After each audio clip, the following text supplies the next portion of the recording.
ओम शांति। अॼु जी मूल्य तारीख़ आहे 29/6/2025।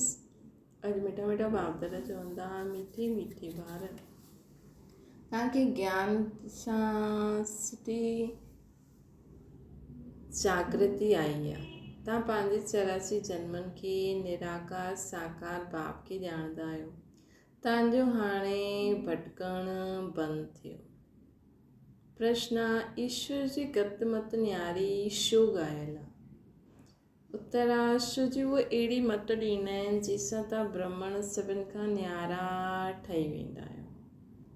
तव्हां सभिनि जी हिकु मत थी वेंदी आहे, तव्हां सभु ब्रह्मणनि जी। ॿियो आहे, ईश्वर गत मत न्यारी छो आहे? ॿियो पॉइंट आहे, ईश्वर आहे जो सभिनि जी सदगति कंदा आहिनि, पुजारी खां पूज्य ठाहींदा आहिनि, इन करे उन्हनि जी गत मत न्यारी आहे। जीअं तव्हां ॿारनि जे सिवाइ कोई सम्झी जेके तव्हां ॿारनि जे सिवाइ कोई सम्झी न सघंदो आहे। ओम शांति। तव्हां ॿार ॼाणंदा आहियो, ॿारनि जी अगरि तबियत ठीकु न हूंदी आहे त बाप चईंदा भल हिते सुम्ह पओ, इन में कोई हर्जो न आहे। छो जो सिकियल त ॿार आहिनि, अर्थात 5000 वर्ष पोइ वरी खां अची करे मिलिया आहिनि। कंहिंखे मिलिया आहिनि? बेहद जे बाप खे अची करे मिलिया आहिनि। बेहद जा ॿार इहे बि तव्हां ॼाणंदा आहियो, ॿार ॼाणंदा आहिनि जेके निश्चय आहे बराबरि असां बेहद जे बाप सां मिलिया आहियूं। छो जी बाप हूंदो ई आहे हिकु हद जो, ॿियो बेहद जो, है न। दुख में सभु बेहद जे बाप खे यादि कंदा आहिनि, सतयुग में हिकु ई लौकिक बाप खे यादि कंदा आहिनि। छो जी हुते आहे ई सुखधाम। लौकिक बाप हुनखे चइबो आहे जो हिन लोक में जन्म ॾींदा आहिनि।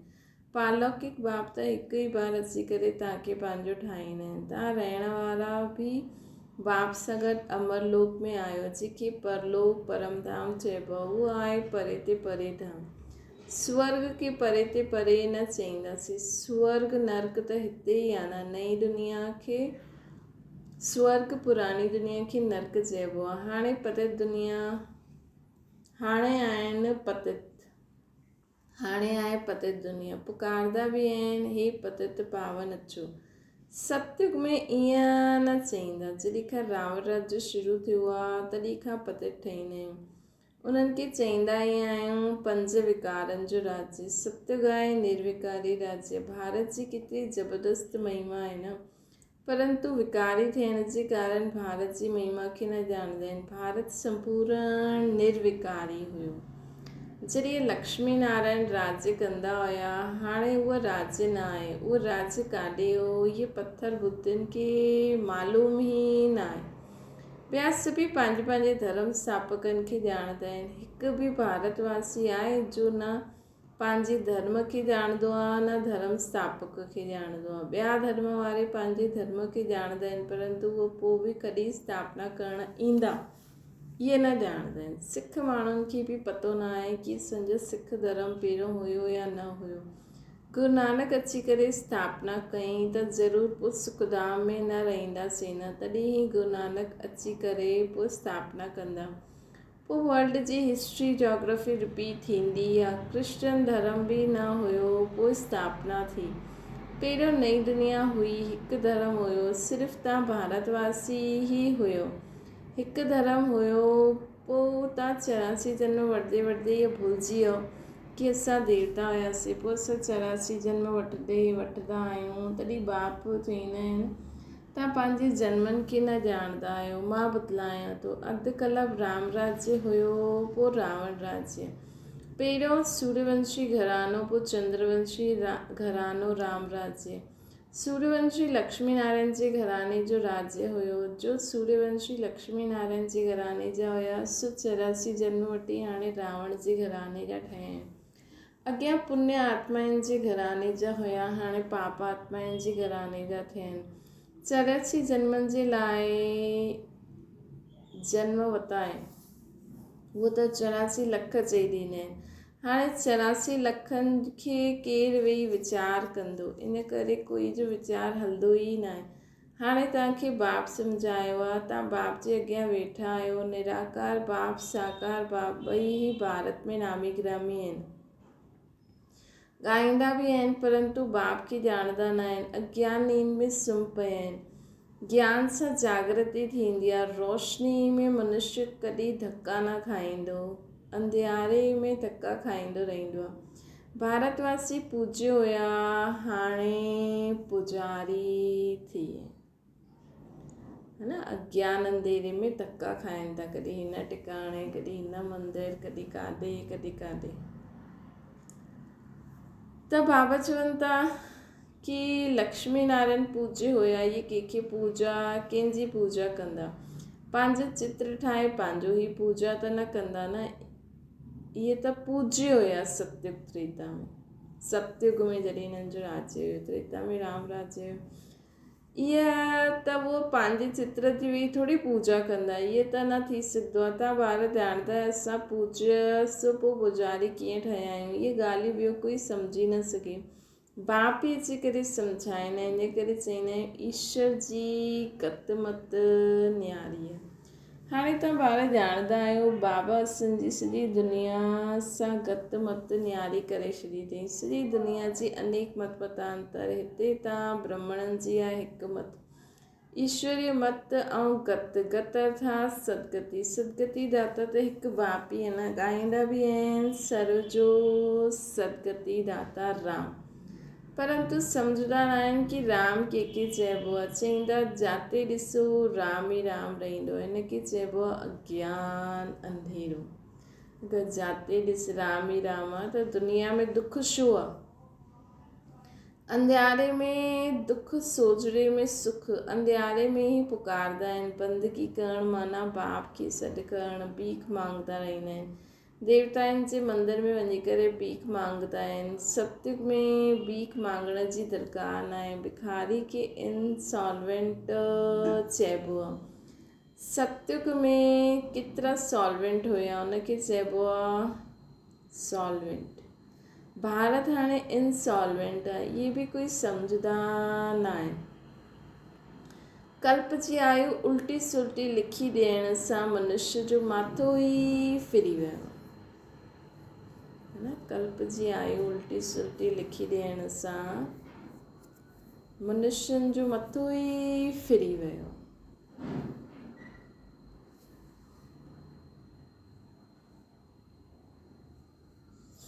बाबा चवनि था बाप ॾाढो प्यार सां वेही ॿारनि खे सम्झाइनि था कि कल्प जी आयु त 5000 साल आहे। कल्प पहिरियों बि ॿारनि खे सम्झायो हुयो। मुंहिंज पतित पावन बाप खे यादि करो त तव्हां सभु पावन थी वेंदो। पतित कीअं ठहिया आहियो? विकारनि जी खाद पई आहे, है न। पतित कीअं थिया आहियो इंसान? विकारनि जी खाद पइण सां आत्मा पतित थी वेंदी। सभु मनुष्य जंक खाइल हुआ आहिनि, त विकारनि जी खाद खे हाणे भस्म करिणो आहे। कीअं? बाबा जी यादि में संकल्प करो, पूरी विश्व मां विकारनि जी खाद ख़तमु थींदी थी वञे, सभिनि जी आत्मा पूरी दुनिया पावन थींदी थी वञे। इहे मनुष्य जंक खाए हुए आहिनि, हाणे उहो जंक कीअं निकिरे? बाबा चवनि था मूंखे यादि करण सां। देह अभिमान छॾो, देही अभिमानी ठहो, पंहिंजे खे आत्मा सम्झो। पहिरियों तव्हां आत्मा, पोइ शरीर वठंदा आहियो। आत्मा त अमर आहे न, शरीर मृत्यु खे पाईंदो आहे। सत्युग खे चइबो आहे अमर लोक, कलयुग खे चइबो आहे मृत्यु लोक। दुनिया में कोई बि न ॼाणंदा आहिनि कि अमर लोक हुयो, पोइ मृत्यु लोक कीअं ठहियो। अमर लोक अर्थात अकाले मृत्यु न थियण वारो लोक, जिते अकाले मृत्यु न थींदी आहे, हुते आयु बि वॾी रहंदी आहे। उहा आहे ई पवित्र दुनिया। तव्हां राज ऋषि आहियो न, ऋषि पवित्र खे चइबो आहे। तव्हांखे पवित्र कीअं ठाहियो? उन्हनि खे ठाहींदा आहिनि शंकराचार्य। सन्यासी धर्म में पवित्र ठाहिण जी शिक्षा शंकराचार्य ॾिनई, तव्हांखे ठाहिनि था शिवाचार्य। ये कोई पढ़ल हुआ न आहे शिव बाबा, इन्हनि द्वारा तव्हांखे ब्रह्मा बाबा कोई पढ़ल न आहे, इन्हनि द्वारा तव्हांखे शिव बाबा अची करे पढ़ाईंदा आहिनि। शंकराचार्य त गर्भ सां जनमु वरितई, कोई मथां खां अवतरित थोरी थियो। बाबा त हिन में प्रवेश कंदा आहिनि, ईंदा आहिनि, ईंदा वेंदा आहिनि। मालिक आहे न, जंहिंमें चाहे हुन में अची सघंदा आहिनि। बाबा सम्झायो आहे, कोई जो कल्याण करण अर्थ मां प्रवेश करे वठंदो आहे त पते तन ई थियो न, ॾाढनि जो कल्याण कंदो रहंदो आहे। ॿारनि खे सम्झायो आहे, माया बि घटि न आहे। कॾहिं कॾहिं ध्यान में माया प्रवेश करे उल्टो सुल्टो बुलाईंदी रहंदी आहे। इन करे ॿारनि खे ॾाढी संभाल करणी आहे। कईअनि में जॾहिं माया प्रवेश कंदी आहे त चवंदा आहिनि मां शिव आहियां, मां फलानो आहियां। माया ॾाढी शैतान आहे। सम्झदार सुठी रीति सम्झी वेंदा कि हीअ कंहिंजी प्रवेशता आहे। शरीर त उन्हनि खे मुक़ररु आहे, पोइ ॿिए जे तन में छो ईंदा, पोइ ॿिए जे तन सां छो ई ॿुधूं। अगरि ॿुधंदा बि आहियो त बाबा खां पुछो इहा ॻाल्हि राइट आहे व न। बाबा झटि सम्झाए ॾींदो। कई ब्रह्मणियूं बि इन ॻाल्हियुनि खे सम्झी न सघंदियूं आहिनि कि छा आहे। कोई में त अहिड़ी प्रवेशता थींदी आहे जो चमाट बि मारे ॾींदा आहिनि, गारियूं बि ॾियणु लॻी वेंदा आहिनि। हाणे बाप थोरी गाली ॾींदा, इन्हनि ॻाल्हियुनि खे बि कई ॿार सम्झी न सघंदा आहिनि। फस्ट क्लास ॿार बि किथे किथे भुलिजी वेंदा आहिनि। सभु ॻाल्हियूं पुछणियूं खपनि, छो जी ॾाढनि में माया प्रवेश करे वठंदी आहे। पोइ ध्यान में वञी करे छा छा ॻाल्हाईंदा रहंदा आहिनि। इन में बि ॾाढो संभालणो खपे। बाबा खे पूरो समाचार ॾियणो खपे। फलाणे में मम्मा ईंदी आहे, फलाणे में बाबा ईंदा आहिनि। इन्हनि सभिनि ॻाल्हियुनि खे छॾे बाप जो हिकु ई फरमान आहे कि मामेकम यादि करो। असांखे भले ई असां हाणे बाबा नथा अचनि त माण्हू सोचंदा आहिनि असां कंहिंखां पुछूं। बाबा त चए थी न, सभु कुझु मूंखे ॿुधाए, मूंखे छॾे ॾियो, तव्हां फ्री थी वञो। बाप खे ऐं सृष्टि चक्र खे यादि करो। रचयिता ऐं रचना जो सिमरन करण वारे जी शक्ल सदैव हर्षित रहंदी। ॾाढा आहिनि जेके सिमरन थींदो ई न आहे। कर्म बंधन ॾाढो भारी आहे। विवेक चवंदो आहे जबकि बेहद जो बाप मिलियो, चवंदा आहिनि मूंखे यादि करो, त पोइ छो न असां यादि करूं। कुझु बि थिए थो त बाप खां पुछो। बाप सम्झाईंदा कर्म भोग त हाणे रहियल आहे न, कर्मातीत अवस्था थी वञे त पोइ त सदैव हर्षित रहंदा। कर्म भोग त अञा रहियल आहे, कर्मातीत अवस्था रहे त पोइ त सदा ई हर्षित रहंदा। त बाबा खां सभु पुछंदा रहो। बाबा चवनि था तेसि ताईं कुझु न कुझु थींदो रहंदो। इहे बि ॼाणंदा आहियो मिरुआ मौत मलुक जो शिकार, विनाश त थियणो आहे त फ़रिश्ता ठहींदा। मतिलबु कुझु बि थींदो, मरुआ मौत मलुक जो शिकार मतिलबु कुझु बि थिए असां त सदा ई फ़रिश्ते स्वरूप में सेफ रहंदासीं। तव्हां फ़रिश्ता ठहींदा आहियो। बाक़ी थोरे ॾींहं हिन दुनिया में आहियो, पोइ ॿारनि खे स्थूल वतन भासंदो ई न, सूक्ष्म वतन मूल वतन भासंदो। सूक्ष्म वतन खे चइबो आहे फ़रिश्ता, सूक्ष्म वतन वासियुनि खे चइबो आहे फ़रिश्ता। उहो ॾाढा थोरे समय जा ॾाढा थोरो समय ठहींदा आहियो, जबकि तव्हां कर्मातीत अवस्था खे पाईंदा आहियो। सूक्ष्म वतन में हड्डी मांस हूंदो न आहे। हड्डी मांस न त बाक़ी छा रहियो, सिर्फ़ु सूक्ष्म शरीर हूंदो आहे। ईअं न कि निराकार ठही वेंदा आहिनि, न, सूक्ष्म आकार रहंदो आहे न। हुतां जी भाषा मूवी हलंदी आहे। आत्मा आवाज़ सां परे आहे, हुनखे चइबो आहे सटल वर्ल्ड। सूक्ष्म आवाज़ थींदी आहे न, हिते आहे ही टॉकी, पोइ मूवी, पोइ साइलेंस। इहे टॉक हलंदी आहे, इहे ड्रामो जो ठहियलु पार्ट आहे। हुते आहे साइलेंस, उहा मूवी सूक्ष्म वतन, ऐं इहो आहे टॉकी वर्ल्ड निराकार, पोइ मूवी, पोइ इहे साकारी दुनिया में टॉकी वर्ल्ड। पोइ बाबा चवंदा आहिनि कि हिननि टिनी लोकनि खे बि यादि करण वारो कोई वीरलो हूंदो। बाप सम्झाईंदा आहिनि ॿार सजाइनि सां छुटण लाइ कम से कम 8 घंटा कर्मयोगी ठही कर्म करो, 8 घंटा आराम बि करो, 8 घंटा बाप खे यादि करो। हिन प्रैक्टिस सां तव्हां पावन थी वेंदव। निंड कंदा आहियो, उहो कोई बाप जी यादि न आहे। ईअं न सम्झे कोई कि बाबा जो त असां ॿार आहियूं न, पोइ यादि छा करो। न, बाप त चईंदा आहिनि मूंखे हुते यादि करो, पंहिंजे खे आत्मा सम्झी मूंखे यादि करो। जेसि ताईं योग बल सां तव्हां पवित्र न ठहो तेसि ताईं घर बि न वञी सघंदा, न त पोइ सिजायूं खाई करे वञिणो पवंदो। सूक्ष्म वतन मूल वतन बि वञिणो आहे, पोइ अचिणो आहे स्वर्ग में। बाबा सम्झायो ऐं अॻियां हली करे अख़बारनि में बि पवंदो। हाणे त ॾाढो टाइम आहे न, एतिरी सारी राजधानी स्थापना करणी आहे। South north west east Bharat जो केतिरो आहे न, त केॾी सारी सेवा करणी आहे। ॾिसो हुन समय बाबा केॾो विशाल बुद्धि सां सेवा जो प्लान कई, ऐं हाणे उहो प्रैक्टिकल में ॾिसूं था।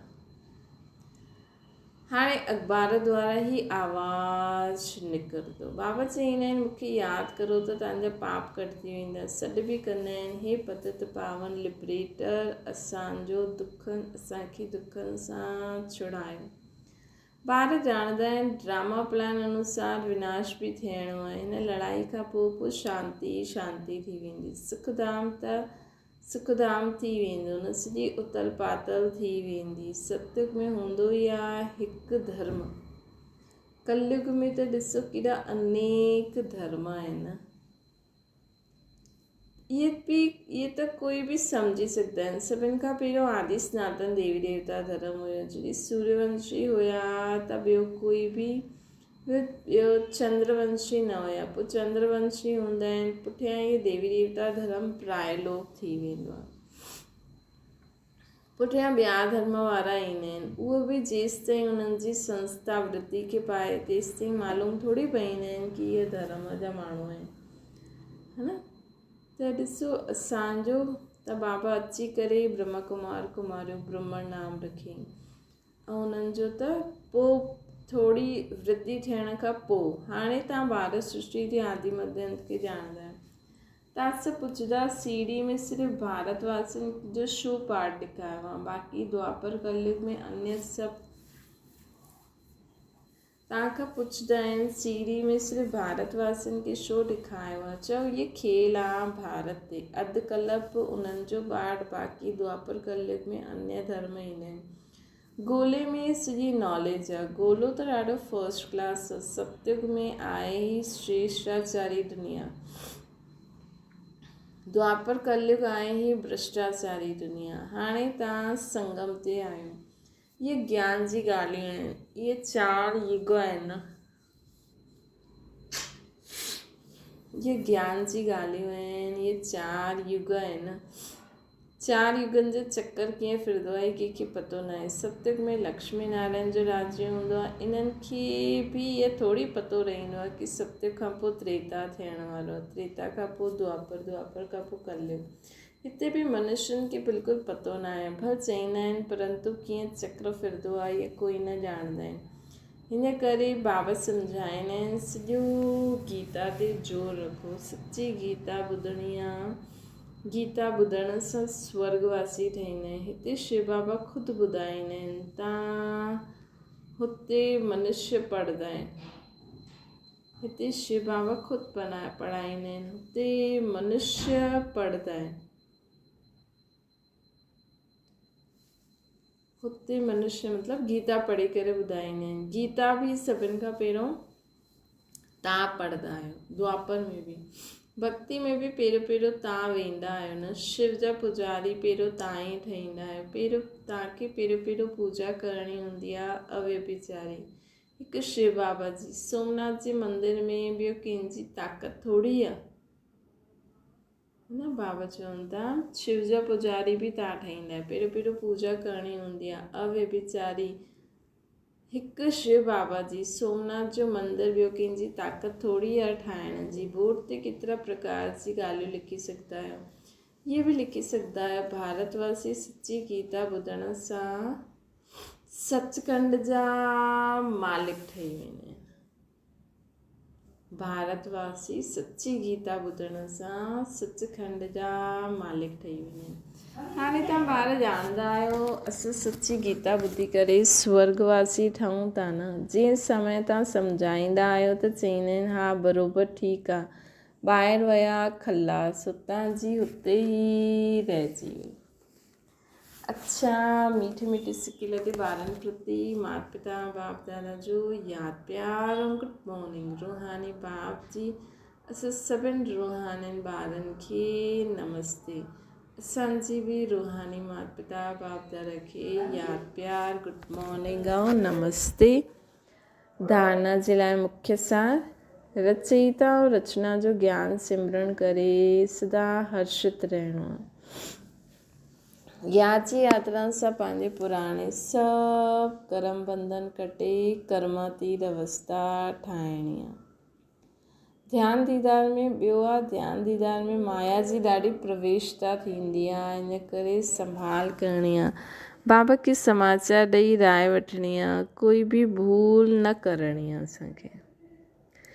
वरदान: पंहिंजी शुभ भावना द्वारा निर्बल आत्माउनि खे बल भरण वारा सदा शक्ति स्वरूप भव। सेवादारी ॿारनि जी विशेष सेवा आहे स्वयं शक्ति स्वरूप रहण ऐं सर्व खे शक्ति स्वरूप ठाहिण, अर्थात निर्बल आत्माउनि में बल भरण। इन जे लाइ सदा शुभ भावना श्रेष्ठ कामना स्वरूप ठहो। शुभ भावना जो अर्थ इहो न कि शुभ भावना जो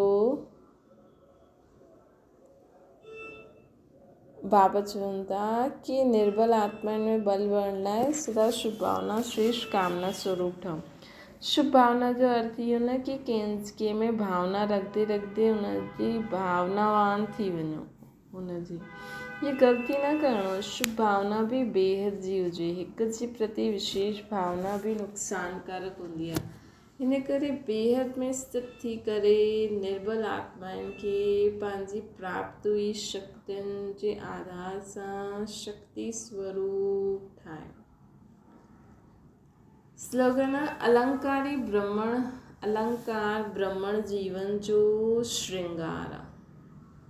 अलंकार ब्रह्मण जीवन जो श्रृंगार आहे। इन करे अलंकारी ठहो। जेका बि ज्ञान गुण शक्तियूं बाबा असांखे ॾिना आहिनि, हिननि जा इहे सभु स्वयं में धारण कंदे कंदे हलंदा हलो। देह अहंकारी न ठहो।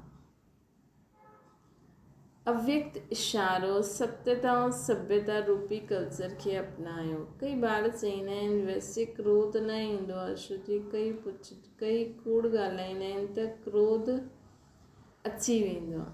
कई ॿार चईंदा आहिनि कि वैसे मूंखे क्रोध न ईंदो आहे, लेकिन कोई कूड़ ॻाल्हाईंदो आहे त ईंदो आहे। उन में कूड़ ॻाल्हाइण वारो पंहिंजे क्रोध सां उन कूड़ ॻाल्हाई, तव्हां क्रोध सां चयो त ॿिन्हिनि में राइट केरु? कई चतुराई सां चईंदा आहिनि कि असां क्रोध न कंदा आहियूं, असांजो आवाज़ ई वॾो आहे, आवाज़ ई अहिड़ो आहे, तेज आहे। लेकिन बाबा चवनि था लेकिन जॾहिं साइंस जी साधननि सां आवाज़ कम थी वेंदी न, कम थी वेंदी, बाबा चवंदा आहिनि कि जॾहिं साइंस जे आधार से असां साधननि जी आवाज़ खे कम ज़्यादा करे सघंदा आहियूं त छा साइलेंस जी पावर सां पंहिंजी आवाज़ जी गति खे धीमी या तेज न करे सघंदा आहियो? न कई माण्हू चईंदा आहिनि असांजी आवाज़ ई अहिड़ी आहे, त बाबा चवनि था जॾहिं साइंस जे साधन सां घटि ज़्यादा करे सघंदा आहियूं त असां साइलेंस जी शक्ति सां आवाज़ खे घटि ज़्यादा न करे सघंदा आहियूं। करे सघंदा आहियूं न, ते अभ्यास करो। अच्छा, ओम शांति। बाबा खे यादि करो।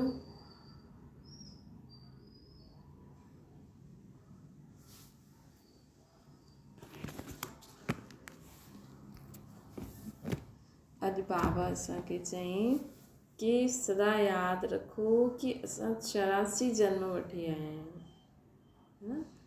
असां 84 जन्मनि खे निराकार साकार बाप खे ॼाणंदा आहियूं।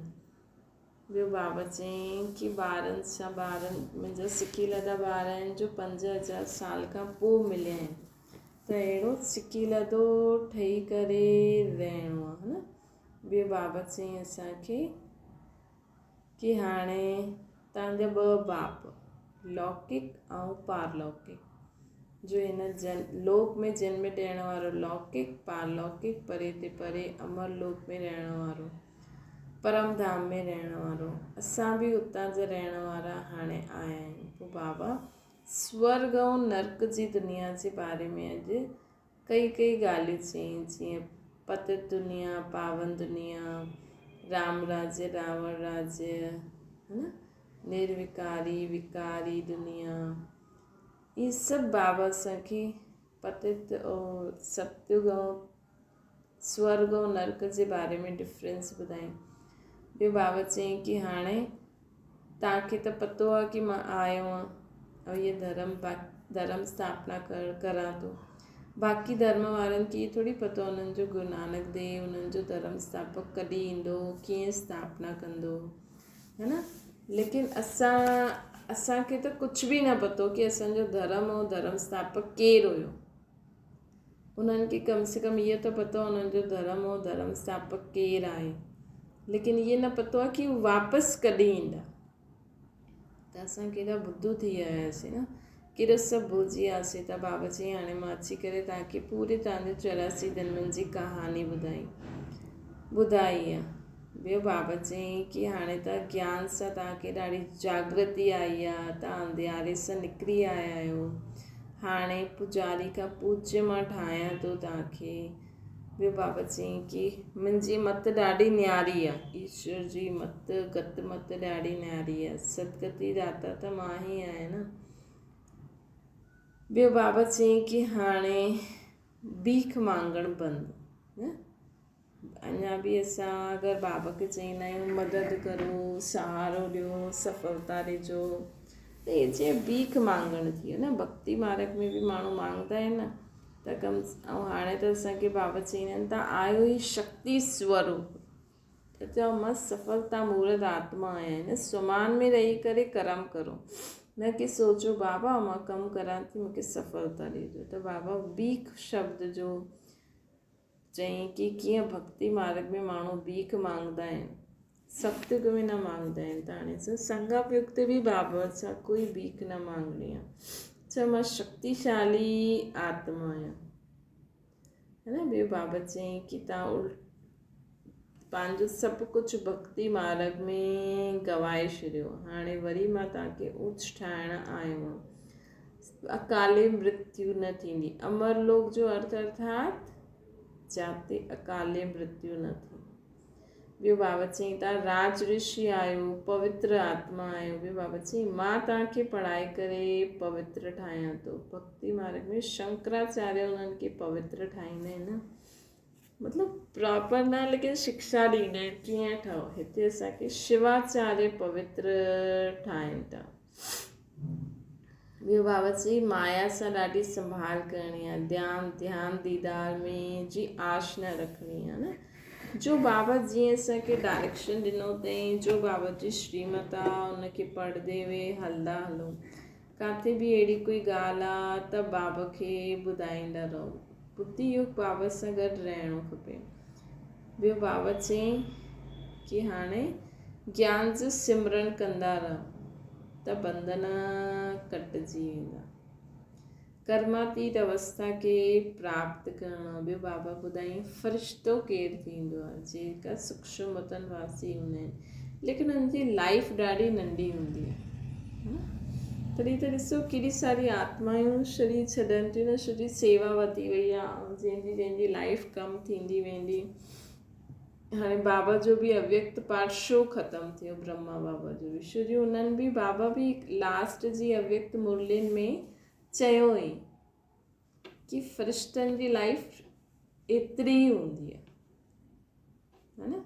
त ब्रह्मा बाबा बि फ़रिश्ते रूप में आए, लेकिन धीरे धीरे उन्हनि जो पार्ट बि, फ़रिश्ते जो पार्ट धीरे धीरे उन्हनि जो बि ख़तमु थियणो आहे न, त ॿिया बि त फ़रिश्ता खपनि। बाबा जी अव्यक्त मुरलियूं जेकी लास्ट जी हुयूं हुन में हिकु बार बाबा इशारो ॾिनो हुई असांखे। त ईअं ई असांखे हाणे फ़रिश्ते स्वरूप में स्थित थी करे हर कर्म करणो आहे। त बाबा असांखे निराकार में साइलेंस, पोइ मूवी, पोइ टॉकिंग, बाबा चई ये भी कोई वीरला ॿार यादि रखी सघंदा आहिनि। ॿियो बाबा चई 8 घंटा आराम करो, 8 घंटा कर्म योगी कर्म करो, 8 घंटा मूंखे यादि करो। ये प्रैक्टिस करण सां पावन थी वेंदो। ॿियो बाबा असांखे चई कि योग बल सां पवित्र थी वञो। ऐं हाणे अॻियां त अख़बारनि सां ई सर्विस थियणी आहे न, एॾी सॼी राजधानी स्थापना करणी आहे न, त अख़बार द्वारा बि सर्विस थियणी आहे। ॿियो बाबा असांखे चई कि हाणे लड़ाई खां पोइ शांती थी वेंदी, उथल पातल थी करे पोइ शांती थी वेंदी। पोइ बाबा वरी सूर्यवंशी, चंद्रवंशी, सतयुग त्रेता द्वापर कलयुग चक्कर जे बारे में ज्ञान ॾिनई, स्वर्ग नर्क जे बारे में ॿुधाई। पोइ बाबा चई अगरि कोई पुछे तव्हां खां कि सीढ़ी में भारतवासी छो आहिनि, चओ ये खेल ई सॼो भारत ते आहे, ॻोल्हे में सॼी नॉलेज आहे। पोइ उन्हनि खे ॻोल्हे ते सम्झायो, है न। ॿियो बाबा असांखे चई कि सची माण्हुनि खे ॿुधायो कि असां सची गीता ॿुधण सां स्वर्गवासी ठहूं था।